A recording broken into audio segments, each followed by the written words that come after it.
بالله من الشيطان اللعين الرجيم. أفضل الذكر بسم الله الرحمن الرحيم، والحمد لله رب العالمين، وصلى الله تعالى على محمد الأمين وعلى آله الطيبين الطاهرين المنتجبين، واللعنة الدائمة على أعدائهم إلى يوم الدين، آمين يا رب العالمين.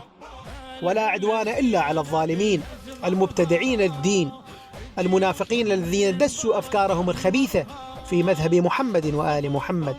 لذلك نحن قررنا أن نبين لكم حقائق الفكر الوهابي وأتباع السلف الطالح، هؤلاء المنافقين أتباع مزور الإيميلات ممن جهدوا كل أفكارهم الخبيثة لدسها بين المذاهب لكي يفرقوا شتات المسلمين.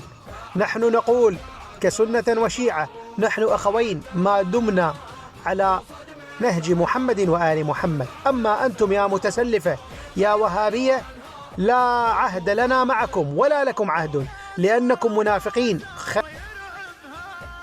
خارجين عن الملة وعن الدين. لذلك سوف نبين لكم مدى خبث هذه الفئة الضالة ومكرها ودسها الأفكار لتفريق السنة والشيعة. هذا دليل من لسانهم ندينهم. لذلك قررنا أن نبين للناس بعدما مللنا من النصح. هذا دين المتسلفة، أخوتنا السنة المعتدلين، هذه رسالة لكم. هذا دين المتسلفة، وهذه أفكار الخبيث عماد والخبيث حذيفة وأبو المرتد، وهذه الفئة الضالة التي يدفعها مزور الإيميلات وليد طرابيزة ليضحك على عقول السذج. وفي شخص من أهل السنة والجماعة ما أدري نقول اسمه، لولا أن تكلمنا معه غصبا لكان شيعي الآن، بسبب التطبيل لأبو علي، أن أبو علي شريف، أبو علي خلوق. يطلع كتاب يضل يخرط به وهم يصدقوه. عرفت كيف؟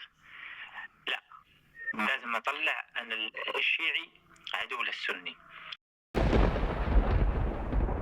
قررنا أن نبين لكم مدى خبث القوم. أحبتي الكرام، كما تعرفون لدينا أحد المناظرين من العوام وليس من أهل الاختصاص، أبو علي الساعدي، الرجل الطيب الذي ملأ قلبه حب محمد وآل محمد والإيمان بعقيدة أهل البيت عليهم السلام، فاضطر أن يناظر القوم ببساطته وقلة حيلته والكتب البسيطة التي يحملها من القوم، من كتب القوم.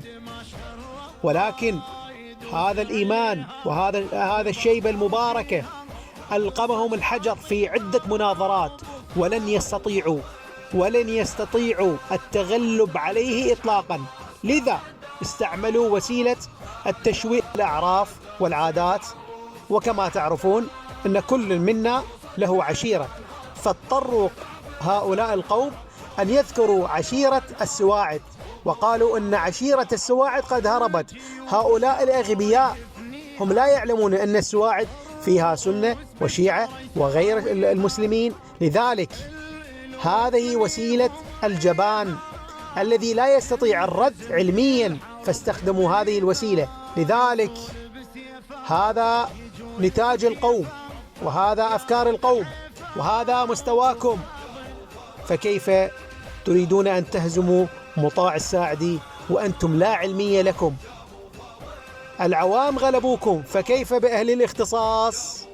راجعوا أفكاركم يا متسلفة قبل فوات الأوان.